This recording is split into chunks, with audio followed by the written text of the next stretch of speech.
Resumindo One Piece para você não precisar assistir 1000 episódios. Parte 1. Faz uns 2 anos que eu tenho esse quadro de resumir os arcos de One Piece e por incrível que pareça é o quadro com mais rendimento da história do canal. Eu meio que parei esse quadro lá pra Impel Down e até hoje tem gente que me pede continuação. Mesmo que os primeiros vídeos tenham sido excluídos, a diferença de qualidade e de voz seja bem gritante. Enfim, como eu também já queria fazer um vídeo de história de uns arcos aí, e umas pessoas estavam pedindo para eu fazer isso, eu decidi fazer um resumo dos primeiros 516 episódios que compõem a primeira parte de One Piece. Só um aviso, eu fiz um vídeo resumindo a primeira parte inteira, só que ele ficou muito grande com mais de 1 hora, então eu vou cortar o vídeo pela metade. Eu só vou resumir as 3 primeiras sagas de One Piece, ou seja, East Blue, Alabasta e Skypiea. Então hoje, resumindo One Piece para você não precisar assistir não sei quantos 1000 episódios, não se esquece de se inscrever, deixar o like, passa no servidor do Discord e possa ir embora. Saga East Blue. Era uma vez um homem chamado Gold Roger, e ele era o rei dos piratas. Ele tinha fama, riqueza, poder e principalmente liberdade para fazer tudo. Mas então ele é capturado pela marinha e levado à execução em praça pública. Antes de morrer, ele é questionado sobre o que ele fez com tudo que ele conseguiu durante essa jornada. Então ele responde com suas últimas palavras: minhas riquezas e tesouros, se vocês quiserem, podem pegar.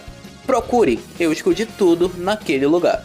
E dito isso, todos pulam os mares desesperadamente na direção do tal lugar, a Grand Line, onde no fim dela está localizado o maior tesouro da história, mundialmente conhecido como o One Piece. Muito tempo depois de acontecer, num lugar chamado Reino de Goa, numa vila pequena no litoral, conhecemos 2 personagens importantes: o pirata ruivo, o Shanks. E sim, Shanks, eu aprendi a falar direito agora, por favor, para de me zoar.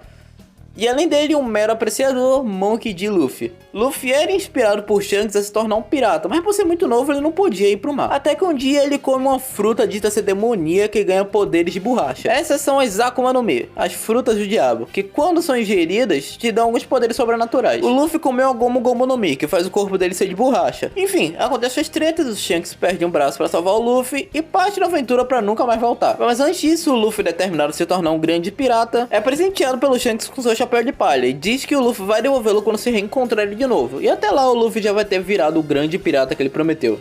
Passado-se um tempo, o Luffy parte para o mar em busca do One Piece. Ele encontra um menino chamado Kobe que queria se tornar um marinheiro, e depois dos dois fugindo de um navio juntos, eles vão até Shell Town em busca do caçador de piratas Roronoa Zoro. E assim como toda a tripulação, Zoro tem um sonho: ia se tornar o maior espadachim do mundo. Como aquela era uma ilha da marinha, Kobe decide ficar por lá e se alistar enquanto Zoro e o Luffy navegam. Seguindo, Luffy e Zoro recrutam Nami, a navegadora do bando, e é introduzido o Bug, famoso vilão mediano, porém clássico, marcante e recorrente. E adorado por todo mundo. Depois eles vão pra Syrup, onde recrutam o atirador, o Usopp, que almeja ser um guerreiro do mar e herói do mar. E eles também recrutam o barco, o Going Merry. E sim, em One Piece os barcos também são personagens. O próximo arco é o Baratie, e é aí que a história começa a desenrolar. O Baratie é um enorme restaurante que flutua na água. Eles conhecem o último dos tripulantes clássicos de One Piece, o Sanji, o cozinheiro do navio. Ele almeja encontrar o All Blue, um lugar onde todos os mares se encontram e todos os tipos de ingredientes podem ser achados lá. O vilão desse arco é bem merdinha, mas o mais importante mesmo é a apresentação do Shichibukai. São 7 piratas que se alinharam à marinha e prestam serviços a ela. E o Shichibukai que aparece dessa vez é o Mihawk dos Olhos de Falcão, detentor atual do título de melhor espadachim do mundo. Zoro desafia ele, já que a única maneira de superar ele é vencer um combate. Mas sem surpresa nenhuma, Zoro perde feio. Outra coisa que acontece enquanto isso é a revelação de Nami como uma traidora, que rouba o Merry e vai de encontro com seu verdadeiro capitão, o Arlong. Pegando o barco emprestado, o resto da tripulação navega até Arlong Park, onde está Nami e o navio. Descobrindo que Nami só fez o que fez porque ela roubava dinheiro de piratas para libertar a sociedade da escravidão de Arlong, Luffy finalmente tem a prova de que Nami não traiu eles de verdade e na cena que faz qualquer amador declarar One Piece como a melhor obra já feita, Luffy passa a ser o maior tesouro para Nami usar na cabeça, mostrando que seus tripulantes são mais do que meros números de seu navio para ele.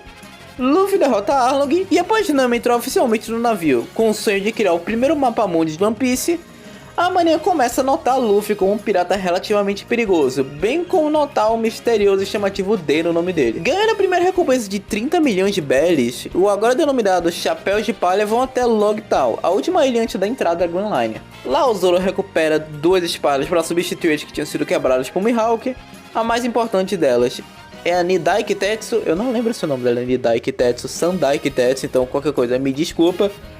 de uma espada dita ser amaldiçoada. Enquanto isso, Luffy vai até a praça de execução onde Gold Roger foi executado. Ele luta contra os vilões antigos e até com o novo Smoke, que é interessante ressaltar que ele possui uma mecânica diferente na fruta dele, já que ele pode não só criar e controlar, mas também se tornar em fumaça. A diferença entre o Luffy e Smoke era grande, mas um homem com o rosto tatuado e capa verde salva o Luffy sem nenhum motivo aparente, ainda. Os membros se reúnem de novo fazendo seu juramento e entram na Grand Line. Saga Alabasta. Entrando na Grand Line, eles já encontram um problema. Uma baleia gigante chamada Laboon bloqueava o caminho deles. O vilão da semana aqui é um casal, Mr. Nine e Miss Wednesday. Ambos parte de uma organização chamada Baroque Works. Depois de acalmar Laboon, Nami obriga os dois a explicarem como funciona a Grand Line. E de lá eles partem para Whiskey Peak, um lugar aparentemente receptivo, mas que acaba sendo descoberto por Zoro, que na verdade todos ali são membros da Baroque Works. Umas lutinhas legais acontecem, é aí que aparece Mr. Five vs outra que sinceramente eu nem lembro o nome dela. Eles vieram aqui não para os chapéus de palha, mas para acreditarem que é um espião entre os membros da Baroque Works. E esse espião era exatamente a Miss Wednesday, que o nome verdadeiro dela era Nefertari Vivi. Ela é de um antigo reino que está sendo aplicado um golpe de estado pelo líder da Baroque Works, o Mr. Zero, o reino chamado de Alabasta. Depois da luta mais mal escrita do anime, o Chapéu de Palha decide fugir da ilha com Vivi e levar ela pra Alabasta. Enquanto isso, Vivi diz que a identidade do Mr. Zero é um dos Shibukai, o Crocodile. Eles vão para uma ilha pré-histórica, onde é pela primeira vez citada a existência da ilha de Elbaf, uma ilha feita por guerreiros vikings gigantes, e Nami acaba adoecendo. Então o Chapéu de Palha vão até uma ilha próxima procurar um médico. Descobrindo um pouco mais sobre a história daquele país, daquela ilha, ele descobre que ela era governada por um rei tirano, mas foi expulso depois da chegada de um pirata chamado Barba Negra. Nesse arco também são apresentados os tipos de Akuma no Miyas: paramessas, que dão poderes sobrenaturais aleatórios e básicos; as logias, que garantem a capacidade de não só criar e controlar, mas também se tornar um elemento; Zoans, que garante a capacidade de se transformar em algum animal, ser ou alguma criatura em geral. Depois de espancar o vilão da semana, um dos poucos médicos que sobraram naquela ilha entra pro bando. Uma pequena rena que comeu uma fruta que permite se transformar em humano e possui o sonho de curar todas as doenças do mundo. O nome dessa rena é Chopper. Com mais nada no caminho, os Chapéus de Palha vão pra Alabasta e se encontram com Ace, o antigo irmão de Luffy. Com mais nada no caminho, os Chapéus de Palha vão finalmente pra Alabasta e se encontram com Ace, o irmão de Luffy que possui a Logia do Fogo. Ele pertence à tripulação de um pirata chamado Barba Branca, mas não tá com eles porque partiu pra missão em busca do mesmo Barba Negra que eu citei mais cedo. Seguindo, nesse ponto já sem o Ace, tá rolando uma guerra civil em Alabasta, porque o Mr. Two, que tem uma fruta que pode se transformar em outras pessoas, se transforma no pai da Vivi, o rei, e passa a visão de que ele é um rei corrupto, fazendo assim com que muitos se rebelem para tirar o verdadeiro rei do poder. Tudo isso acontece porque Crocodile quer destruir o país de dentro para fora e construir um novo país que tivesse poder suficiente para bater de frente contra o governo mundial, que é o vilão principal de One Piece. Como ele vai fazer isso e por que especificamente em Alabasta? Simples, é porque lá tá uma pista pra achar Pluton, uma das 3 armas lendárias. Resumidamente, sem dar tanto spoiler, mas já dando, as 3 armas lendárias são ferramentas de destruição em massa, que vários séculos atrás foi usada numa guerra de proporções imensas. Mas atualmente as 3 têm localização desconhecida. Se preparando para a batalha final, os Chapéus de Palha fazem a tatuagem em formato de X no braço e escondem ela para caso o Mr. Two se transformar, segundo eles. A caminho do Palácio Real, o próprio Crocodile aparece para parar os Chapéus de Palha, mas Luffy manda todo mundo seguir em frente e ele fica para trás para lutar. E acaba perdendo feio, já que o Crocodile comeu uma logia da areia. E todo o corpo dele é feito de areia, ou seja, os ataques do Luffy simplesmente atravessam ele. Por algum motivo, o Luffy é salvo por Mizou Sunday, o braço direito do Crocodile. Finalmente começando com a guerra total em Alabasta, contra os rebeldes, os Chapéus de Palha e Baroque Works lutando entre si, acontecem várias lutas não tão importantes. Depois que os rebeldes descobrem a verdade lá do rei, eles se aliam com os Chapéus de Palha contra o Crocodile. E quem finalmente volta é o Luffy, que agora sabe a fraqueza da fruta da areia. Ele não consegue usar os poderes totalmente quando ele tá molhado. Mas mesmo assim o Luffy perde mais uma vez, isso por uma grande sorte não acaba morrendo. Finalmente, então até o subsolo do Palácio do Rei, uma das cenas que mudariam para sempre a história de One Piece. Acontece que na verdade, Pluton não estava exatamente ali em Alabasta, e sim uma escritura que dizia a localização de Pluton. Essa escritura era chamada de Phoneglyph, e a escrita é uma linguagem que ninguém mais consegue traduzir. Pelo menos é isso que todo mundo achava, porque na verdade, Alsander era uma arqueóloga e historiadora, que conseguiu aprender a linguagem dos Phoneglyphs e descobriu a localização de Pluton. Só que ao ler o que estava escrito, ela se recusa a contar para Crocodile, que tenta matar ela. É nessa hora que pela terceira e última vez Luffy aparece para a luta final e vence o Crocodile. Todo mundo comemora e tal, mas logo depois de descansar, o Chapéu de Palha foge escondido de Alabasta porque sabe que se Vivi descobrisse que eles estavam saindo, ele iria querer ir com eles, o que causaria muitos problemas porque Alabasta é um dos 20 países que compõem o governo mundial, e se descobrisse que eles eram aliados de piratas, também seriam classificados como inimigos do governo. Mas quando eles já estavam no mar, Vivi aparece na costa da ilha para se despedir. Mas como a marinha estava por perto, não dava para eles retribuir a Vivi. Assim eles decidem se despedir através de um código que só eles entenderiam, levantando todos os braços juntos e mostrando a tatuagem em formato de X. E sinceramente, chorar nessa cena é requisito para ser fã de One Piece. Saga Skypiea. A história começa exatamente de onde a última terminou, com o Chapéu de Palha saindo de Alabasta.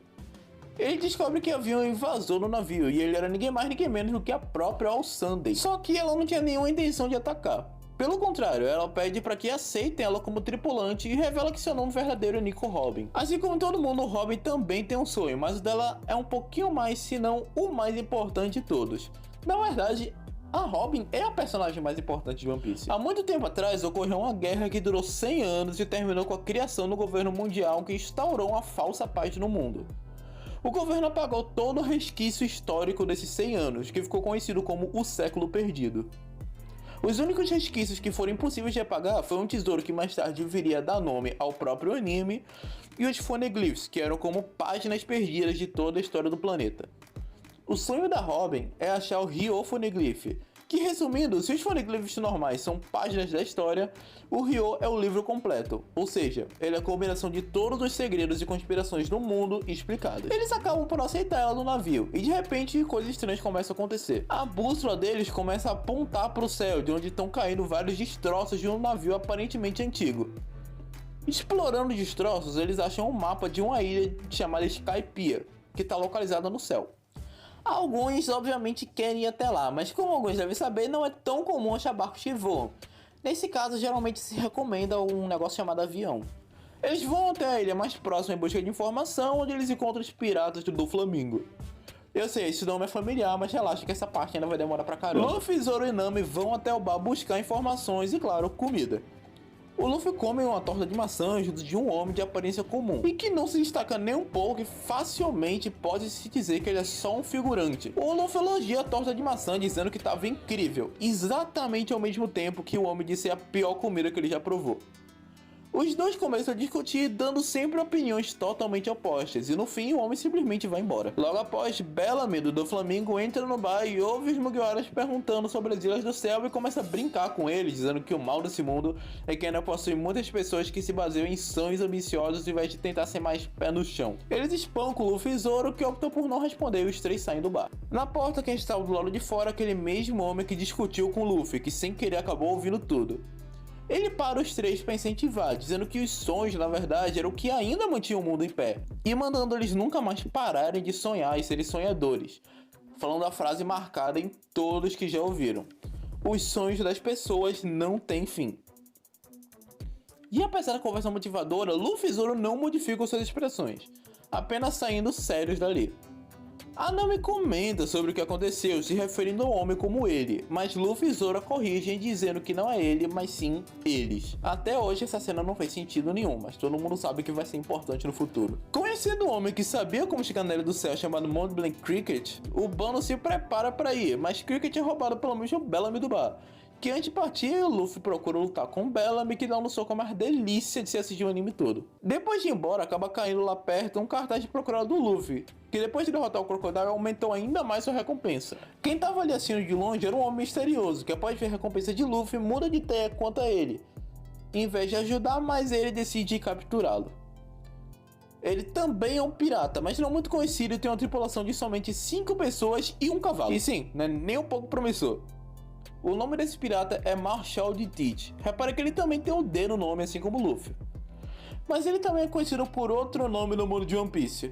Ele, ou segundo Luffy Zoro, ele se chama Barba Negra. Enquanto isso, na terra sagrada de Mary Joyce, Mary Joa, ou segundo uma amiga minha que fala francês, Marie Joasa, que é a sede do governo mundial, Sengoku, o almirante de frota, ou seja, o líder da marinha, reúne todos os Shichibukai para discutir quem vai ser o novo Shichibukai agora que Crocodile caiu.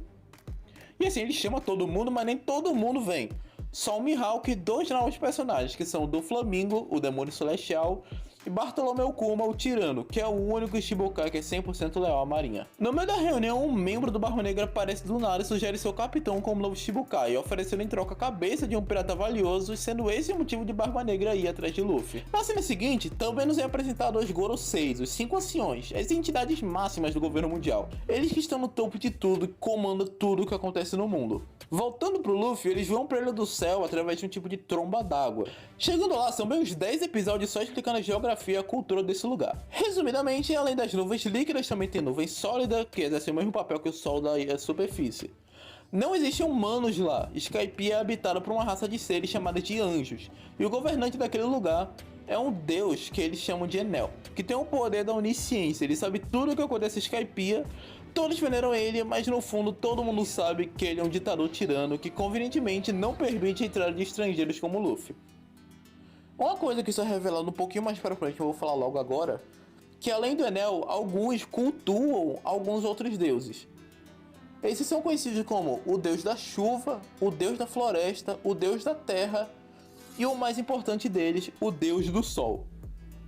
A Nami acaba sem querer descobrindo uma ilha vizinha a Skypiea chamada de Upper Yard, que curiosamente é feito de solo normal. E ela vê um maluco sendo eletrocutado pelo Enel, que não se mostra lá, ele faz tudo isso à distância. E eu juro que eu vou tentar muito passar esse arco todo sem fazer a piada do Enel. Aí o das Anjos tenta guiar o Luffy até a saída da ilha, dá errado e a Nami, Zoro, Robin e Chopper acabam sendo levados até Upper Yard para servir de sacrifício pro Enel. São uns 30 episódios até eles chegarem lá, rola uma luta contra os sacerdotes. E aí depois que todo mundo se reencontra, tem um momento super aleatório, mas que reassistindo esses dias, eu acho que até sei a intenção do Oda Gênio. Já que foi uma super festa com os lobos e uma hora o Luffy simplesmente começa a dançar. E olha aí, se você não reconhece essa dança, só aguarda que daqui uns vídeos, quando chegar em um ano, você vai descobrir. Ah, outra coisa aleatória, é que a essa altura o Mary, o navio, tava todo quebrado, até o mastro da ilha tinha caído. Mas no meio da noite o Zop acorda e vê algum tipo de fantasma, uma aparição consertando o navio. E quando todo mundo acorda, até o mastro tá de volta no lugar. Aí eles também descobrem que Upper Yard é uma ilha de terra em vez de nuvens, porque ela originalmente era da superfície. Mas o mesmo jato de água que levou os chapéus de palha pro céu, também levou essa ilha muitos anos atrás. E se eles estiverem certos, essa ilha tem uma cidade chamada Shandora, que é totalmente feita de ouro. O que acaba convencendo muita gente a ficar lá e procurar pro ouro antes de vazar. Mas aí vem uma das primeiras de muitas indiretas históricas de One Piece. Quando a Upper Yard caiu no céu, e isso é até meio estranho de se falar, o povo de Skypiea invadiu aquela área, expulsou os Shandorianos e declarou aquele território como seu. E agora os Shandorianos estão guerreando contra Skypiea, e agora os Shandorianos estão preparando uma grande frente de batalha para tomar de volta aquela terra. E olha só, que historinha familiar, né? Bom, enquanto os chapéus de palha procuram ouro, os anjos Shandorianos lutam em uma grande guerra. Enquanto isso, Robin descobre e localiza Shandora, mas não vê nenhum ouro na cidade. Mas não é ouro que ela está interessada, e sim que provavelmente tem um Poneglyph por lá. Dito e feito, ela acerta. Esse Poneglyph conta um pouco da história e da cultura de Shandora. Mas o que mais chama a atenção é que em alguns cantos da ilha é dito ter um gigantesco sino feito de ouro.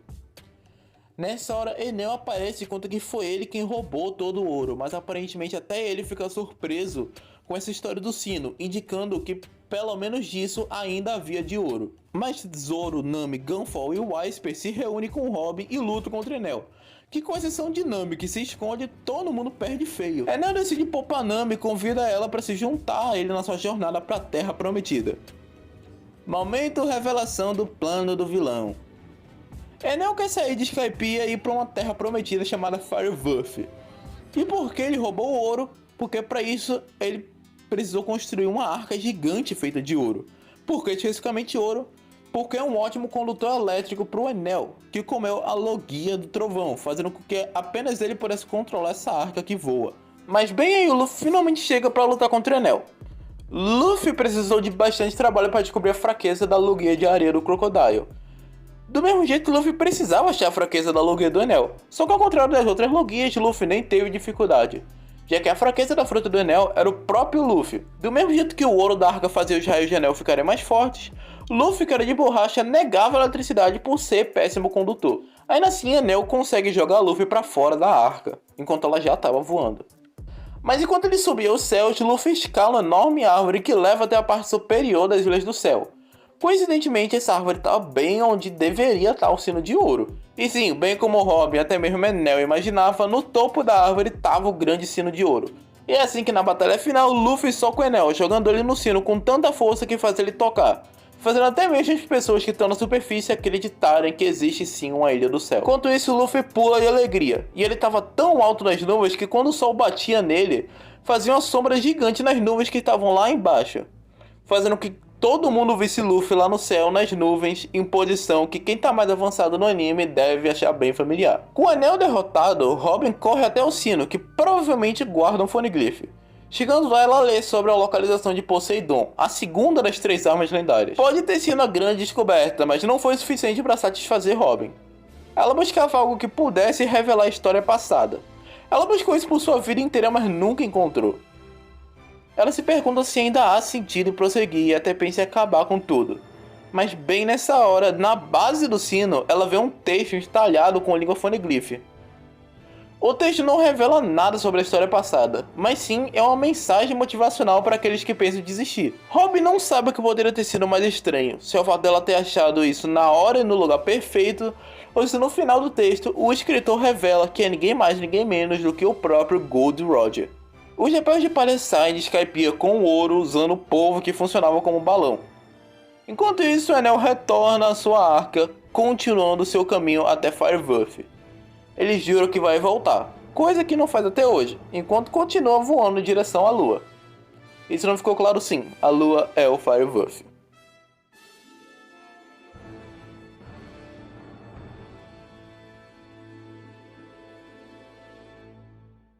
Passa no servidor do Discord, na moral.